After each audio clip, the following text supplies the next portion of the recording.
క్రీస్తునందు సహోదరి సహోదరులారా, ప్రభువైన యేసుక్రీస్తు నామములో హృదయపూర్వక వందనాలండి. ముందుగా ఎంత మంచి సమయాన్ని ఇచ్చిన తండ్రైన దేవునికి ప్రభువైన క్రీస్తు ద్వారా కృతజ్ఞత చెల్లిస్తున్నానండి. బాగున్నారండి. వాక్యం చదువుకొని ప్రార్థన చేసుకున్న తర్వాత పాఠంలోనికి వెళదామండి.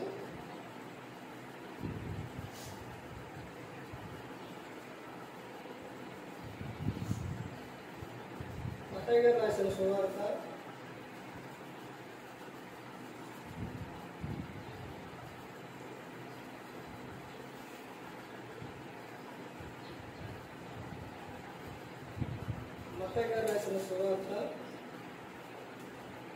13వ అధ్యాయం 13-15 కలిసి ఉంది. ఇందు నిమిత్తము నేను ఉపమాన రీతిగా వారికి బోధిస్తున్నాను. ఈ ప్రజలు కన్నులారా చూచి, చెవులారా విని, హృదయంతో గ్రహించి, మనస్సు తిప్పుకొని నా వలన స్వస్థత పొందునట్లు వారి హృదయం క్రొవ్విను, వారి చెవులు వినుటకును మందములైనవి, వారు తమ కన్నులు మూసుకొని ఉన్నారు కనుక మీరు వినుట మట్టుకు వినురు కానీ గ్రహింపనే గ్రహింపరు, చూచుట మట్టుకు చూతురు కానీ ఎంత మాత్రమును తెలుసుకుని అని యెషయా చెప్పిన ప్రవచనం వీరి విషయమై నెరవేరుచున్నది. ప్రార్థన చేసుకున్నారు. పరలోకమందున్న మా తండ్రి, పరిశుద్ధ ప్రేమ గల తండ్రి, గొప్ప తండ్రి, అయ్యా, మీ ప్రియ కుమారుడు యేసుక్రీస్తు ప్రభువారి ద్వారా కృతజ్ఞతాస్తుతులు చెల్లిస్తున్నాము నాయన. ఆరాధన గ్రహమంతట్లో మీరే నడిపించండి నాయన. వాక్యం బోధించుండగా వినువారు తండ్రి మంచి రోజు తిని వాక్యానుసారంగా నడిచే భాగ్యం దయచేయండి. వాక్యం బోధించుండగా ఈ లోక సంబంధమైన జ్ఞానంతో కాకుండా మీ జ్ఞానంతో మాట్లాడే భాగ్యం దయచేస్తారని మా ప్రభువైన యేసుక్రీస్తు నామమున వేడుకున్నాం తండ్రి, ఆమేన్. ప్రభువైన యేసుక్రీస్తు నామములో హృదయపూర్వక వందనాలండి. దేవుని కుమారుడు యేసుక్రీస్తు ప్రభువారు ఈ లోకానికి వచ్చిన తర్వాత పరలోక రాజ్యం సమీపిస్తుంది కనుక మారు మనసు పొందమని ప్రకటింప మొదలుపెట్టారు.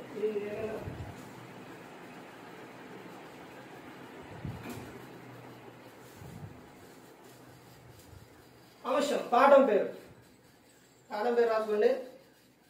నీలో ఉన్నదే దేవుడా దెయ్యమా? నీలో ఉన్నదే దేవుడా దెయ్యమా? ఒక వ్యక్తిలోని దేవుడు ఉంటే,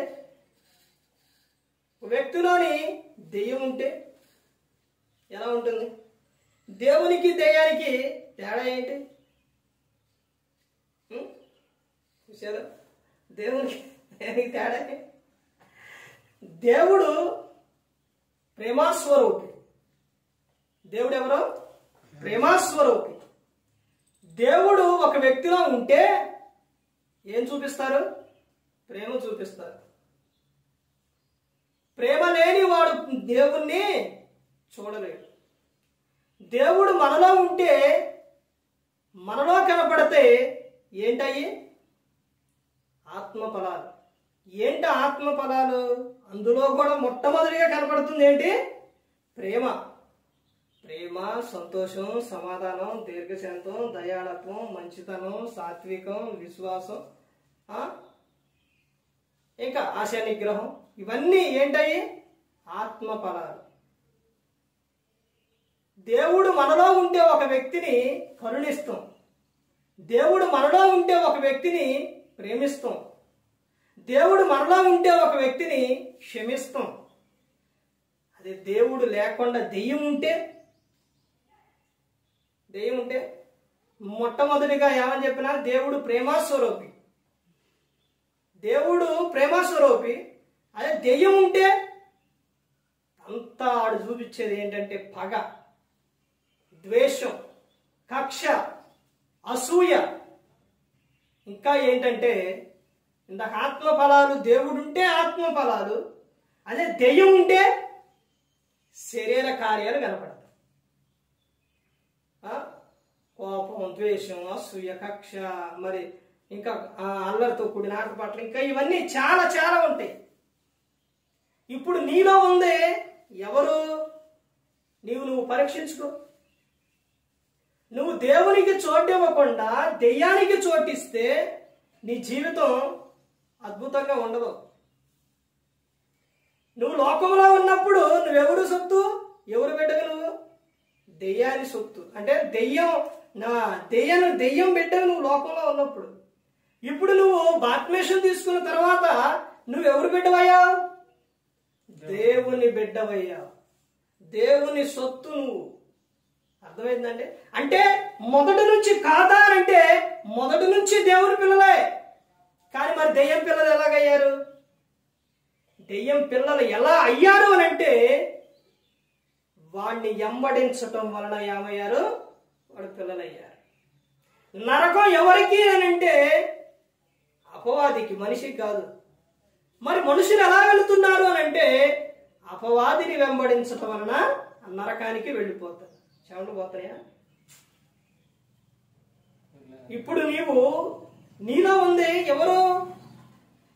బాప్తిస్మం తీసుకున్న తర్వాత నేను పాత జీవితమే జీవిస్తాను, నేను మరలా అదే విధంగా ఉంటాను అని అంటే ఇప్పుడు దేవుడు చెబుతున్న విధానం ఏంటనంటే ఈ లోకంలోని తండ్రిని తల్లిని దేవుడు పిల్లలకు ఇచ్చారు. ఇప్పుడు పిల్లలు తప్పు చేస్తే ఆ తల్లి తండ్రి ఏం చేస్తారు? శిక్షిస్తారు. అదే విధంగా దేవుడు కూడా ఏం చేస్తారనంటే ఆయనలోకి వచ్చిన తర్వాత నువ్వు ఆటలాడితే ఊకోడు, శిక్షిస్తారు. ఆ శిక్ష ఎంత భయంకరంగా ఉంటుందంటే పాత నిబంధన కాలంలో తప్పు చేస్తే తాట తీయటం కాదు, తీసేయటమే. ఇక ఆ మనిషిని తీసేయటమే తప్పు చేస్తే. మరలా ఇక్కడికే వద్దాము.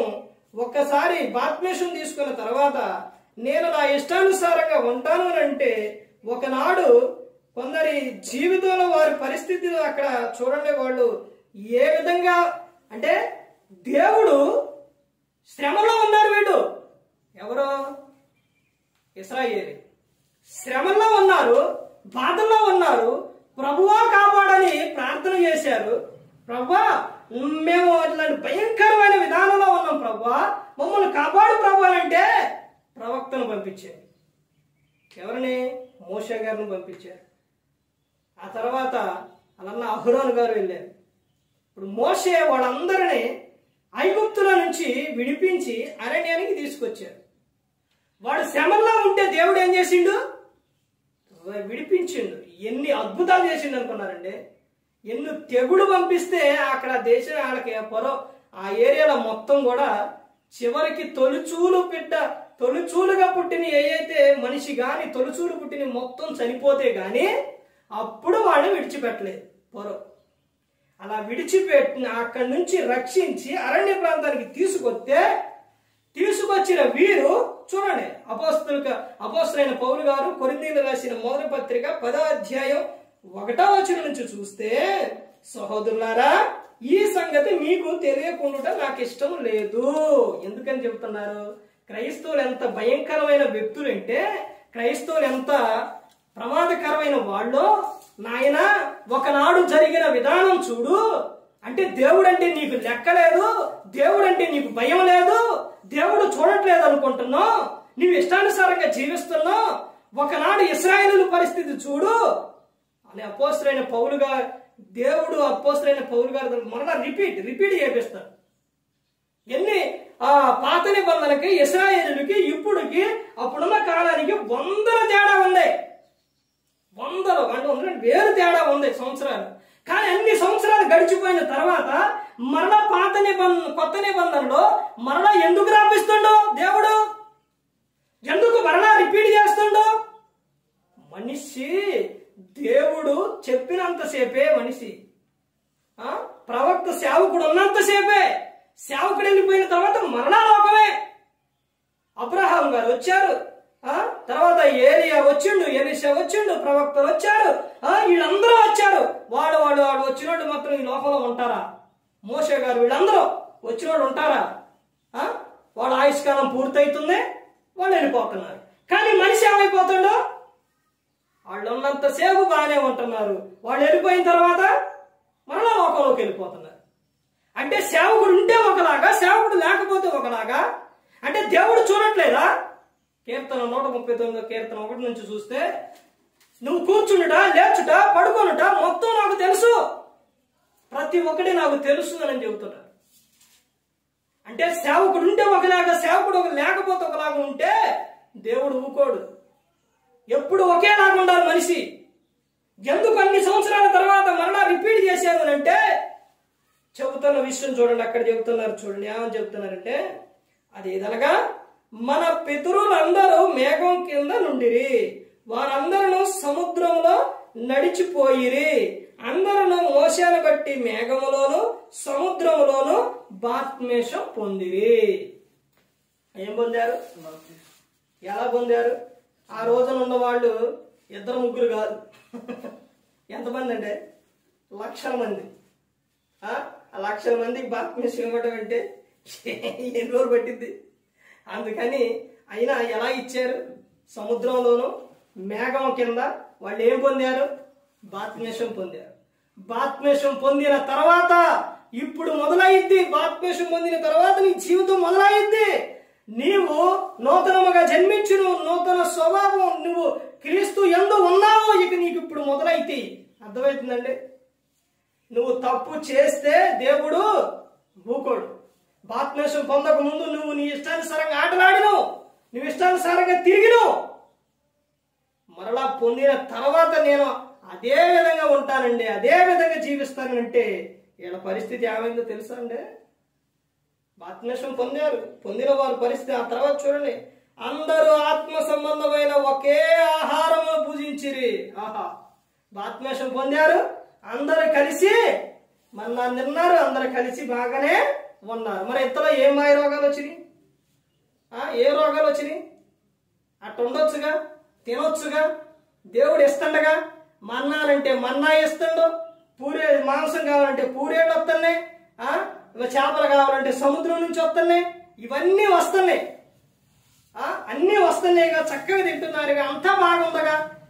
తర్వాత అక్కడ చూడండి, భుజించిరి, అందరూ ఆత్మ సంబంధమైన ఒకే పానమును చేసిరి, యానగా తమ్మును వెంబడించిన ఆత్మ సంబంధమైన బండలోనిది త్రాగిరి, ఆ బండ క్రీస్తే. ఆత్మ సంబంధమైన పానీయం, ఆహారం బండలోది తాగారు. ఆ బండ ఎవరు? క్రీస్తు. బండలో నుంచి నీళ్ళు వస్తున్నాయి. మోషే ఆ బండ వైపు చూపిమంటే చూపిస్తే ఏమొచ్చినాయి? నీళ్ళు వచ్చినాయి. తర్వాత బండ వైపు పూర్తిగా వినకుండా, బండతో మాట్లాడమంటే వినకుండా ఏం చేస్తారు? కొడతాం. క్రీస్తుని కొడితే ఊకుంటాడా? దేవుడు ఊకుంటాడా? ఆయన కుమారుని కొడితే ఊకుంటాడా? ఒక్కసారే కొట్టేది. క్రీస్తుని ఎన్నిసార్లు? ఒక్కసారి అవకాశం. అదేంటండి అంటారా? ఒక్కసారే సిలువనేసింది. మరలా నేను సిలువనేస్తా, మరలా నేను ఆయన దూషిస్తా, మరలా నేను కొడతా అని అంటే ఊకున్నారా? ఒకసారి మోసేని ఏమండు? మాట్లాడమండు. రెండోసారి అటు చూపియండు. కానీ ఏం చేసిండు? వాళ్ళతో విసిగిపోయి వాడికి ఏం జరిగిందో వాళ్ళు ఏం చేసిండు? ఆ బండనే కొట్టిండు. దేవుడు ఊకొండడా? ఊకలేదు. మోషే నువ్వు చేసిన దానికి నువ్వు పాలు తేనె ప్రవహించే దాంట్లో నువ్వు చేరవేక వెళ్ళవని చెప్పు. అన్ని లక్షల మంది నడిపించిన ఆయన మోషే గారు. క్రీస్తు అంటే దేవునికి చాలా ఇష్టం, ప్రియకుమారుడు. నువ్వు క్రీస్తుని ఇదివరకే నువ్వు సిలివేశావు, నువ్వు ద్వేషించావు. క్రీస్తు అంటే నీకు పళ్ళ, నీకు నచ్చలా, ఎలా పడితే అలా ఉన్నావు క్రీస్తు విషయంలో. ఇప్పుడు నువ్వు క్రీస్తులోనికి వచ్చిన తర్వాత మరలా నేను ఆయన్ని సిలివేస్తాను, లేకపోతే నేను ఆయన్ని మరలా నేను ఇట్టంటానంటే ఊకోడు. ఆ బండ ఎవరు? క్రీస్తు. తర్వాత చెబుతున్న విషయం చూడండి, అయితే వారిలో ఎక్కువ మంది దేవునికి ఇష్టలుగా ఉండకపోయారు కనుక అరణ్యములో సంహరింపబడిరి.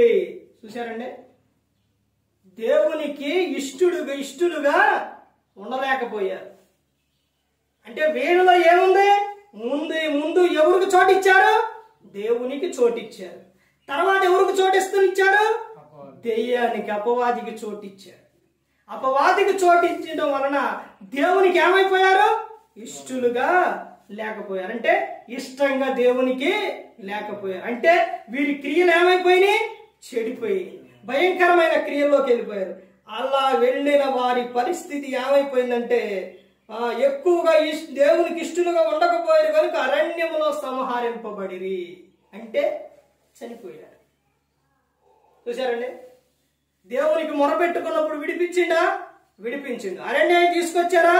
తీసుకొచ్చారు. మాకు మన్నా కావాలంటే మన్నా కురిపించారా? కురిపించారు.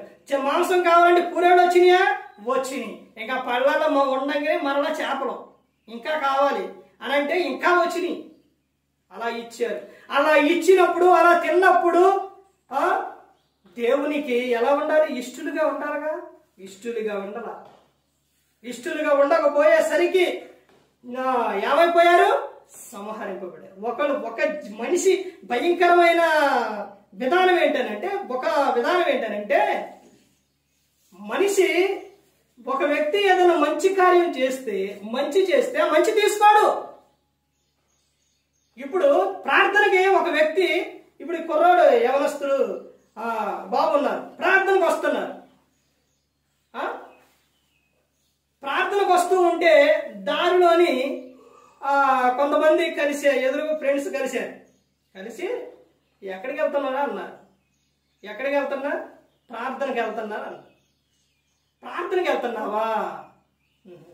మళ్ళీ ఆ మాట అన్నారు, ప్రార్థనకి వెళ్తున్నావా అని ఏం చేస్తారు? ఎమ్మడిపడి వస్తారా? రారు. ఎమ్మడిపడి రారు. అదే ఒకవేళ అటు పడి గన ఎక్కడికి వెళ్తున్నావు అంటే ఎందుకంటే సినిమా వచ్చింది, మంచి సినిమా వచ్చింది, అక్కడికి వెళ్తున్నా, అక్కడ వేస్తున్నారు, అక్కడికి వెళ్తానంటే ఓరే అక్కడ నేను కూడా వస్తుంది. ఏం చేస్తారు? ఎమ్మడిపడి వెళ్ళిపోతారు. మంచి తీసుకుంటారా? మంచి తీసుకోరు. ఎందుకు చెప్తున్నారంటే ఈ సందర్భం ఇంకా ముందుకెళ్తే అదే జరుగుతుంది. దేవునిలోని మంచిగా ఉన్న వాళ్ళని చూసి మంచిగా ఉందామనంటే ఉండరు. ఒక వ్యక్తి చెడు చేస్తే వెంటనే ఏం తీసుకుంటారు? చెడుని తీసుకుంటారు. ఇక్కడ ఆ తర్వాత ఇంకా చూడండి, ఇంకా జరిగింది చూడండి. 6వ వచనం, వారు ఆశించిన ప్రకారం మనము చెడ్డవాడిని ఆశించుకున్నట్లు ఈ సంగతులు మనకు దృష్టాంతములుగా ఉన్నవి. వాడు ఏం చేశారు? చెడ్డవాటిని ఆశించారు. కాబట్టి మనం కూడా ఏం చేయకూడదు? చెడ్డవాటిని ఆశించకూడదు. ఆ రోజున వాడు చేసిన పరిస్థితి దేవుడు 100 సంవత్సరాల తర్వాత మరలా ఎందుకు రాపించిందంటే వాళ్ళు ఆ విధంగా చేశారు కాబట్టి మరలా మీరు ఆ విధంగా చేయకూడదు అని రాపించారు. తర్వాత ఇంకా ముందుకెళ్తే చూడండి 7వ వచనం, జనులు తినుటకును త్రాగుటకును కూర్చుండి ఆడుటకును లేచిరి. చూశారంట? జనులు ఎన్ని ఆపదలండి. అసలు ఎలాంటి ఈ ఎండ ఏం సరిపోయిందంటే కటికమైన ఎండ. ఇటుకలో ఎలాంటి ఇటుకలు తెలుసా? ఇప్పుడు చేసే ఇటుకలు లాంటివి కావు అవి. ఎమ్మ కష్టం, భయంకరమైన విధానం, బాగా శ్రమలో. అలాంటి దాంట్లో నుంచి దేవుడు ఇడిపించినాడు. ఎండలోని రాయి మీద కొంచెం సేపు చెప్పులు లేకుండా నుంచుంటే ఎలా ఉంటుంది? ఒక్క 5 నిమిషాలు ఇట్ట ఇట్ట ఇట్ట ఇట్ట ఇట్ట ఇట్ట ఎగిరి అసలు ఏమైనా నీ కాలు దాని మీద ఉండదు. అలాంటి భయంకరమైన, అంతకన్నా భయంకరమైన స్థితిలో వాళ్ళు ఉన్నప్పుడు దేవునికి మొరపెట్టుకొని విడిపిస్తే దేవుని దగ్గరకు వచ్చిన తర్వాత ఎలా మారిపోయారో చూడండి. అంటే నువ్వు నీ ఇష్టానుసారంగా జీవిస్తావు అంటే నిన్ను చేసిన ఆయనకే నీకున్నంత అంతకన్నా ఇది ఉండదా? ఒకసారి మనం చేసిన మనమే ఇలా జీవిస్తే మనం చేసిన ఆయనకి ఎంత ఉండాలి?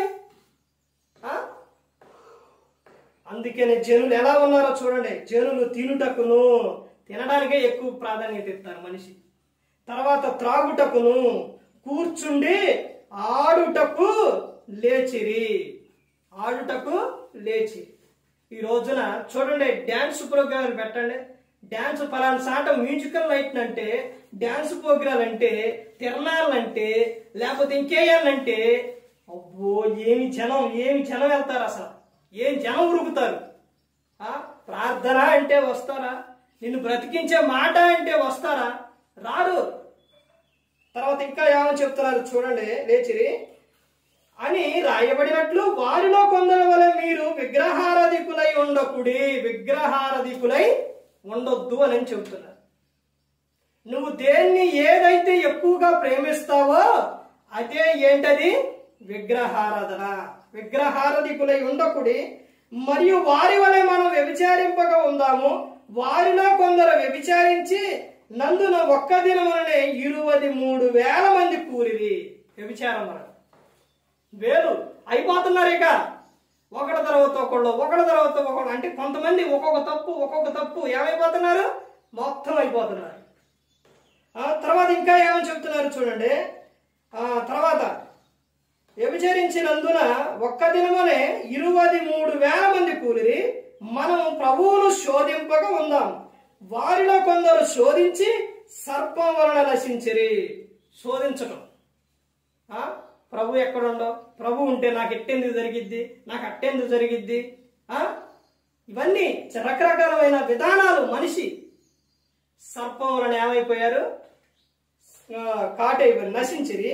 మీరు సనగకుడి, వారిలో కొందరు సణిగి సంహారకుని చేత నశించిరి. ఈ సంగతులు దృష్టాంతములుగా వారికి సంభవించి యుగాంతమందున్న మనకు బుద్ధి కలుగుటకై రాయబడిను. ఎందుకు రాయబడినంట? బుద్ధి కలుగుటకు రాయబడింది. ఎప్పుడో జరిగిన సంగతులు ఇప్పుడు రాపించారనంటే ఎందుకు రాపించారు? మనకే బుద్ధి కలుగటానికి రాపించారు. ఇంకొక సందర్భంలో చెబుతారు కదా, సిగ్గు కలుగుటకై చెప్పి ఉన్నానని చెబుతారు. అర్థమవుతుందండి? నీలో ఉన్నది దేవుడు అయితే నువ్వు ఒక వ్యక్తిని ఏం చేస్తావు? ప్రేమిస్తావు. నీలో దెయ్యం ఉంటే ఒక వ్యక్తిని ఏం చేస్తావు? ద్వేషిస్తావు. దేవుడు వీళ్ళలో ఉన్నప్పుడు ఎలా ఉన్నారు? వీళ్ళు ఎలా ఉన్నారు? అద్భుతంగా ఉన్నారు, చక్కగా. వాడు కోరుకున్న దేవుడు ఇచ్చారా? కోరుకున్నట్టు ఇచ్చారు. దావీదు గారి విషయంలో ఒక విషయం దేవుడు ఏమని చెబుతాడంటే, బత్షెబతో తప్పు చేసిన తర్వాత, దావీదు నీకు ఎంతమంది ఉన్నారు? ఇప్పుడు నువ్వు ఆయన వాళ్ళు రాజులు కాబట్టి ఆ రోజున ఏం జరిగిందంటే రాజు అంటే ఒక వ్యక్తి ఒక అమ్మాయిని చేసుకుంటే రాణి, ఆ రాణితో పాటు ఎంతో మంది పనికెత్తలు, మన భాషలో ఏమంటారు? పనికెత్తలు అంటారు, వాళ్ళ భాషలో ఉపపత్నులు అంటారు. ఉపపత్నులు వాళ్ళు ఎంతమంది కావాలంటే అంతమంది వచ్చేవాడు. అంతమంది ఉన్నారు, భార్యలు ఉన్నారు, ఉపపత్నులు ఉన్నారు, ఎంతమంది ఉన్నారు. దావీదు ఇంతమంది ఉన్నారు కదా, మరి మరలా ఇంకొక అమ్మాయిని కావాలంటే నన్ను అడగాలి కదా, నాకు చెప్పాలిగా. చెప్పకుండా ఏం చేసిండు? తప్పు చేసిండు. చెప్పకుండా తప్పు చేసి ఏమనుభవించిండు? శిక్ష అనుభవించాడు. ఎలాంటి శిక్ష వచ్చిందో తెలుసా అండి? దావీదు గారికి ఎలాంటి శిక్ష వచ్చిందో తెలుసా? నువ్వు తప్పు చేస్తే, నీవు కోపపడ్డా, నీవు ఏదన్నా చేస్తే, ఎవరైనా అది చూస్తే ఆ మనుషులు క్షమించరు. దావీదు గారు చేసిన దానికి పిల్లలు క్షమించలేదు, తర్వాత పక్కన ఉన్న వ్యక్తులు క్షమించలేదు. దేవునికి మొరపెట్టుకుంటే దేవుడు మాత్రం క్షమించేది. దావీదు గారు జీవితంలో తాను ఉన్నంతకాలం కూడా ఆనందంగా లేరండి. అసలు ఎలాంటి వ్యక్తి అనుకున్నారు? సింహాన్ని చంపాడు, ఆ సింహం నోట్లో నుంచి గొర్రెని విడిపించాడు, ఎలుగుబంటి నోట్లో నుంచి విడిపించాడు, 6 మూలల జానడం గొలియాతును చంపాడు. ఎంత బలశూడు, ఎంత ఉన్న ఆయన యుద్ధానికి వెళితే తిరుగులేదు ఇక. అలాంటి ఆయన ఆనందం కోల్పోయింది. ఎందువల్ల? పాపం వల్ల వచ్చే జీతం ఏంటి? మరణం. దేవునికి మొరపెట్టుకుంటే దేవుడు క్షమించడు, కానీ మనిషి క్షమించలేదు. అందుకని ఏదైనా కానీ ప్రతి ఒక్కటి దేవునికి చెప్పుకోవాలి. ప్రభువా నీకు ఏదైనా కావాలి అని అంటే అది ఏం చేయాలి? ప్రభువుకు చెప్పుకోవాలి, కానీ మన సొంతంగా ఇది చేయకూడదు. నీలో దేవుడు ఉంటే ఎలా ఉంటావు తెలుసా? ఆనందంగా సంతోషంగా ఉంటావు. ఇశ్రాయేలు ప్రజలు దేవుడిలో ఉన్నప్పుడు ఎలా ఉన్నారు? ఫుల్లుగా చక్కగా ఆనందంగా ఉన్నారు. ఎప్పుడైతే దెయ్యానికి చోటించారో చేయరాని కార్యాలు చేశారు. మొత్తం భయంకరంగా మిగిలింది ఎంతమందో తెలుసండి? పాలుదేవ ప్రవహించే దాంట్లో వెళ్ళింది ఎంతమందో తెలుసండి? అసలు ఈ జనాభా ఎంతమంది? 6 లక్షల మంది. వెళ్ళింది ఎంతమంది? ఎంతమంది అంటారు? 2. ఎంతమంది వెళ్ళారు? 2 వెళ్ళారు. ఎవరాళ్ళు? యెహోషువ, కాలేబు. వీళ్ళిద్దరే వెళ్ళారు. మొత్తం ఇదయ్యారు. కోపం వలన వెళ్ళకుండా ఉన్న ఆయన ఎవరు? మోషే గారు. కోపం చాలా ప్రమాదం. కోపం ఎలా ఉంటుందనంటే, ఒక్క నిమిషం కోపం అరెకరం పొలం దున్నొస్తే ఎలా మనిషి ఎలా అలిసిపోతారో, ఒక్క నిమిషం కోపపడితే అంత అలిసిపోతారంట. ఒక్కసారి కోపపడేటప్పుడు నీ మొహం ఎదురుగా అద్దం పెట్టుకో, నువ్వు ఎలా ఉంటావు తెలుసా? నీ మొహం నీకే అసహ్యం కలిగింది. ఒక్కసారి చిరునవ్వుతో నవ్వుతూ నీ మొహం అద్దంలో చూసుకో, ఎలా ఉంటావు? ఆహా, నీకు మామూలుగా ఉండదు, అద్భుతంగా ఉంటావు. అర్థమైందండి? కోపం చాలా ప్రమాదం. అందుకనే చెబుతారు, కోపపడుడు కానీ పాపం చేయకూడదు. మీ కోపం సూర్యుడు అస్తమించే వరకే ఉండాలి. తర్వాత ఉంటే ఈ దేహంలో పాయిజన్ అయ్యిద్ది. ఆ పాయిజన్ ఏమైద్ది? ద్వేషం అయ్యిద్ది, కక్ష అయ్యిద్ది, అసూయ అయ్యిద్ది, ప్రాణం తీసే వరకు పోయింది. కయ్యోను అలాగే చేశాడుగా. అందుకని ప్రతి ఒక్కరు గమనించుకోవాలి. ఆనందంగా సంతోషంగా ఉండాలనే కానీ నువ్వు ఎప్పుడు దుఃఖపడుతూ బాధపడుతూ మరలా పాత జీవితంలో నేను అదే విధంగా ఉంటానంటే, బాప్తిస్మం తీసుకున్న తర్వాత దేవుడు, మనం బాప్తిస్మం తీసుకున్న తర్వాత మరలా పాత జీవితం అంటే దేవుడు ఊకోడు. ఇందాక చదవబడిన మత్తయి సువార్త 13వ అధ్యాయం 13వ వచనం నుంచి 15వ వచనం అక్కడ ఏం చెబుతున్నారు? వాడు హృదయం క్రొవ్వినది, చెవులు మందాలైపోయినాయి. అందువలన ఏం కలగట్లేదంట? ఏం కలగట్లేదండి? స్వస్థత కలగట్లా. వినడానికి మనసు లేదు, చెవులు మూసుకుపోయినాయి, మందాలైపోయినాయి. స్వస్థత అందుకే రావట్లా. అర్థమవుతుందండి? హృదయంలో ఎవరు ఉండాలి? దేవుడు. నీ హృదయం నిండిన దాన్ని బట్టే నోరు మాట్లాడిద్ది. నీ హృదయంలో ఏదైతే ఉందో నీ నోట్లో నుంచి అదే వచ్చింది. అర్థమవుతుందండి? అందుకని ప్రతి ఒక్కరు గమనించుకోవాలి. ప్రతి ఒక్కరు కూడా కలిసి ఉంటే కలదు సుఖం, ఆనందం. అర్థమవుతుందండి? దేవుడు భర్తని భార్యని ఏర్పరిచింది, జత చేసింది. వాళ్ళిద్దరూ వారు ఉన్నంత కాలం కూడా ఎలా ఉండాలి? ఆనందంగా సంతోషంగా ఉండాలి. ఆనందం, సంతోషం. ఎప్పుడైతే ఇద్దరి మధ్యలో దేవుడు ఉంటాడో, వాళ్ళిద్దరి మధ్యలో దేవుడు ఉంటాడు, వాళ్ళు ఎలా ఉంటారు? ఆనందంగా ఉంటారు. మీకు చెప్పే ఉంటాను ఆదాము అవ్వమ్మ గురించి. ఆదాము అవ్వమ్మ మధ్య దేవుడు ఉన్నప్పుడు వాళ్ళు ఎలా ఉన్నారు? ఆనందంగా సంతోషంగా ఉన్నారు. సాయంత్రం వేళ దేవుడు వచ్చినప్పుడు దేవునితో చక్కగా మాట్లాడుకుని వారు ఆనందంగా సంతోషంగా ఉన్నారు. ఎప్పుడైతే అపవాదికి అవకాశం ఇచ్చారో, సాతాను వారి మధ్యలోకి వచ్చిందో ఏం పోయింది? ఆనందం పోయింది. వాళ్ళని అక్కడి నుంచి ఆ తోటలో నుంచి బయటికి దేవుడు పంపించేయటం, కష్టపడి చెమటోర్చి పని చేయటం, కష్టపడి అదే ప్రసవ వేదన పడి పిల్లల గంట. అదే దేవుని దగ్గర ఉన్నప్పుడు ఎలా ఉన్నారు? ఆనందంగా ఉన్నారు. అపవాదికి చోటిస్తే వాడు చేయరాని కార్యాలు చేపిస్తారు, మీలో నుంచి ఆనందాన్ని తీసేస్తారు. మీరు ఎలా ఉండాలని దేవుడు కోరుకుంటుండవు. భర్తనే భార్యనే వాళ్ళిద్దరిని ఏర్పరిచింది ఎందుకు? వాళ్ళిద్దరూ ఏక శరీరమై, పురుషుడు తల్లిదండ్రి దగ్గర ఉన్న ఆయన, అప్పుడు దాకా తల్లిదండ్రుల దగ్గర ఉన్న ఆయన, తర్వాత వాళ్ళని విడిచిపెట్టి స్త్రీని హత్తుకుంటారని యేసుక్రీస్తు ప్రభువే చెబుతారు. మార్కు సువార్త 10వ అధ్యాయం 6, 7, 8 వచ్చిన వీళ్ళిద్దరు ఏమై ఉన్నారు? ఏక శరీరం. నీలో వచ్చిన ఆమె. అర్థమైందండి? అందుకని ప్రతి ఒక్కరు గమనించుకోవాలి. ఎప్పుడైనా కానీ వారి మధ్య సాతానికి, దెయ్యానికి అవకాశం ఇస్తే ఆనందాన్ని తీసేస్తారు. ఆనందం పోతే జీవితం ప్రశాంతంగా ఉండదు. అపవాదికి అవకాశం ఇవ్వకుండా ఉండాలి అంటే దేవునితో సహవాసం కలిగి ఉండాలి. యాకోబు రాసిన పత్రిక 4వ అధ్యాయం 7వ వచనం, దేవునికి లోబడి ఉండుడి, అపవాదిని ఎదిరించుడి, అప్పుడు వాడు మీ యొద్ద నుండి పారిపోతాడు. దేవునికి లోబడి ఉండాలి. ఆయన యందు భయభక్తులు కలిగి ఉండాలి. మనం ఎప్పుడు ఆనందంగా సంతోషంగా ఉన్నప్పుడే మన గృహంలో ఉన్నవారు, చుట్టుపక్కల ఉన్నవారు, వారందరూ కూడా సంతోషంగా ఉంటారు.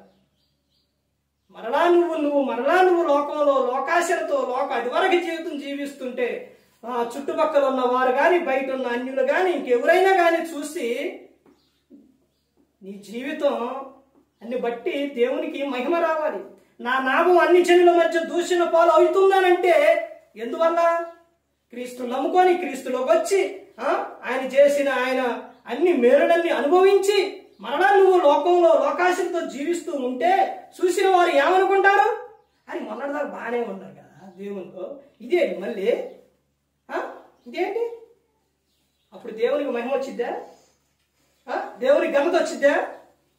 మన ద్వారా మహిమ వచ్చే విధంగా జీవించాలి. మనం ఎవరో దేవుని పిల్లలు, దేవుని స్వరూపం. మేము ప్రతి ఒక్కరు గమనించుకోవాలి. ఏ ఒక్కరు కూడా నశించి నరకానికి వెళ్ళిపోకూడదని యేసు క్రీస్తు ప్రభువారు ఈ లోకానికి వచ్చి మనందరి కోసం శిలువలో తన ప్రాణాన్ని పెట్టి ఉన్నారు. మరి ఈ విధంగా నిలబెట్టి మాట్లాడించిన తండ్రి దేవునికి కృతజ్ఞతాస్తుతులు చెల్లిస్తూ ఇంతవరకు శ్రద్ధగా ఉన్న మీకు ప్రభు పేరున హృదయపూర్వకంగా చెల్లిస్తూ ఈ మాటలు ముగిస్తున్న అందరికీ వందనాలు.